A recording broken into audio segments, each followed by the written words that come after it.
ಬೆಳಕು news one Kannada ಸುದ್ದಿವಾಹಿನಿ. ಇದು ಸತ್ಯ ಸುದ್ದಿಗಳ ಹೂರಣ.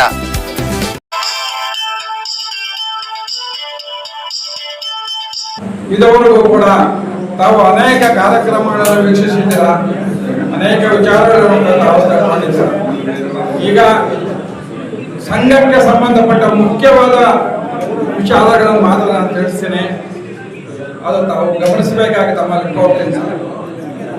ಒಂದನೇ ನೌಕರರ ಕುಂದುಕೊರತೆಗಳು ನೋಡಿದ್ವಲ್ಲ, ಆ ಮುಷ್ಕರದ ಬಗ್ಗೆ ಇಡೀ ನಮ್ಮ ಸ್ಟೇಟ್ ಅಲ್ಲ, ನಮ್ಮ ರಾಜ್ಯನೇ ಅಲ್ಲ, ಇಡೀ ಇಂಡಿಯಾ ದೇಶದಲ್ಲೇ ಅದು ಸದ್ದು ಮಾಡಿ ಮಾನ್ಯ ಪ್ರಧಾನಮಂತ್ರಿಗಳಿಗೆ ಹೋಗಿ ಪ್ರಧಾನಮಂತ್ರಿಗಳು ಅದನ್ನು ನಿಲ್ಲಿಸಿ ಇವಾಗ ಯಾವುದೇ ಕಾರಣಗಳಿಂದ ನಾವು DA ಆಗಲಿ, ಕಂಪಿಟೇಷನ್ ಆಗಿ ಇದು ಆಗಲಿ, ನಾವು ಪೇ ಕಮಿಷನ್ ಆಗಲಿ ನಿವೃತ್ತ ನೌಕರರಿಗೆ ನಾವು ನಿಲ್ಲಿಸೋದಿಲ್ಲ, ಅವ್ರಿಗೆ ಇವಾಗ ಹೆಂಗಿದೆಯೋ ಹಂಗೆ ನಾವು ಕೊಡ್ತೀವಿ ಅಂತ ಹೇಳಿ ಪ್ರಧಾನಮಂತ್ರಿಗಳಿಂದ ನಮಗೆ ಒಂದು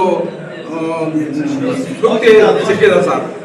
ಏನಪ್ಪ ದಾಖಲೆ ಅಂತ ಹೇಳಿದ್ರೆ 8th ಪೇ ಕಮಿಷನ್ ಮಾಡಿದ್ದಾರೆ. 8th pay commission central government ಅವರು ಮಾಡಿದ್ದಾರೆ. ಅದರಲ್ಲಿ ನಿವೃತ್ತರಿಗೆ, ಸರ್ಕಾರ ನೌಕರರಿಗೆ ಏನಿದೆಯೋ ನಿವೃತ್ತ ನೌಕರರಿಗೂ ಕೂಡ ಅದೇ ರೀತಿ ಎಲ್ಲ ಸೌಕರ್ಯಗಳು ಇದೆ. ಆದ್ರಿಂದ ನಾವು DAಗಳಾಗಲಿ ನಮ್ಮ ಪೇ ಪರಿಷ್ಕರಣೆ ಆಗಲಿ ತೊಂದರೆ ಆಗುತ್ತೋ ಅನ್ನೋ ಭಯ ನಮಗೆ ಇಲ್ಲ. ಕೋರ್ಟಿಂದ ಕೂಡ ಆದೇಶ ಆಗಿದೆ, ಸರ್ಕಾರದಿಂದ ಕೂಡ ನಮಗೆ ಪೇ ಕಮಿಷನ್ ಅಲ್ಲಿ ಅದು ಆಗಿದೆ ಸರ್. ಅದರಿಂದ ಅದ್ರ ಬಗ್ಗೆ ನಾವು ಏನು ಭಯ ಪಡುವ ಅವಶ್ಯಕತೆ ಇಲ್ಲ ಸರ್. ಬ್ಯಾಂಕ್ಗಳಲ್ಲಿ ಯಾರಾದರೂ FD ಡಿಪಾಸಿಟ್ ಮಾಡಿದ್ರೆ ಈ ತಿಂಗಳಲ್ಲಿ ಹೋಗ್ಬಿಟ್ಟು ನೀವು 50 ಹೆಚ್ಚು ಟ್ಯಾಕ್ಸ್ ಫಾರಂ ಕೊಡ್ಬೇಕು ಸರ್. ಕರ್ನಾಟಕ ಬ್ಯಾಂಕ್ದಲ್ಲಿ ಆದ್ರೆ ಅವರೇ ನಾವು ಪಾಸ್ಬುಕ್ ಎತ್ಕೊಂಡು ಹೋದ್ರೆ, ಫೋನು ಮತ್ತು ಪಾಸ್ಬುಕ್ ಎತ್ಕೊಂಡು ಹೋದ್ರೆ ಅವರೇ ನಮಗೆ ನೋಡ್ಬಿಟ್ಟು ನಮ್ಗೆ ಅಕ್ನಾಲೆಜ್ಮೆಂಟ್ ಕೊಡ್ತಾರೆ. SBI ಅಲ್ಲಿ ಹೋದ್ರೆ ಬಾಂಡ್ಗಳು ಎತ್ಕೊಂಡು ಹೋಗ್ಬೇಕು. ನೀವು ಏನೇನು ಡಿಪಾಸಿಟ್ ಮಾಡಿದ್ದೀರಾ ಆ ಬಾಂಡ್ಗಳು ಎತ್ಕೊಂಡು ಹೋಗಿ SBI ನಲ್ಲಿ ತೋರಿಸಿದ್ರೆ ಅವರು 15H ಫಾರಂ ಕೊಡ್ತಾರೆ. ಅದ್ರಲ್ಲಿ ನೀವು ಸೈನ್ ಮಾಡಿ ಕೊಡೋದು ಅಷ್ಟೇ. ನೀವು ಅದು ಸೈನ್ ಮಾಡಿ ಕೊಡದಿದ್ರೆ ನಿಮಗೆ ಟ್ಯಾಕ್ಸ್ ಹಿಡಿತಾರೆ ಬಾಂಡ್ಗಳ ಮೇಲೆ. ಆದ್ರಿಂದ ಈ ತಿಂಗಳಲ್ಲಿ ಆ ಕೆಲಸವನ್ನು ಮಾಡಬೇಕಾಗಿ ತಮ್ಮಲ್ಲಿ ಕೋರ್ತೀನಿ ಸರ್.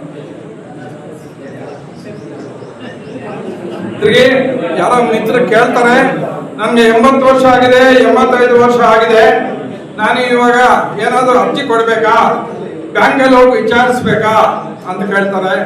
ನೋಡಿ, 80 ವರ್ಷ ಪೂರ್ತಿ ಯಾರ್ದು ಆಗಿರುತ್ತೋ, ಯಾವ ತಿಂಗಳಲ್ಲಿ ಆಗುತ್ತೋ ಆ ತಿಂಗಳಲ್ಲೇ ನಿಮಗೆ 20% ಹೆಚ್ಚುವರಿ ವೇತನ ಸಿಕ್ಕುತ್ತೆ. ಯಾರಿಗೂ ನೀವು ಕೇಳೋಷ್ಟಿಲ್ಲ, ಬ್ಯಾಂಕ್ಗಳಿಗೆ ಹೋಗೋಷ್ಟಿಲ್ಲ.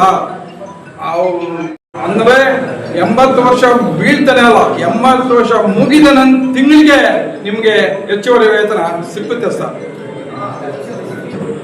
ಸರ್ಕಾರದಿಂದ ಯಾವುದೇ ಆದೇಶ ಆಗಿಲ್ಲ ಸರ್. ಇವಾಗ ಏನು 15 ವರ್ಷಗಳಿದೆ, ಅದೇ ಮುಂದುವರಿತಾ ಇದೆ.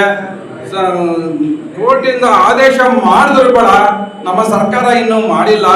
ಆದ್ರಿಂದ ಕಂಪಿಟೇಷನ್ ಬಗ್ಗೆ ಏನು ಅವರು ಮೊನ್ನೆ ಇದರಲ್ಲಿ ಸೆಷನ್ ಅಲ್ಲಿ ಕೂಡ ಕೇಳಿದ್ರು ಕೂಡ ಅದಕ್ಕೆ ಉತ್ತರ ಅವ್ರನ್ನು ಕೊಟ್ಟಿಲ್ಲ.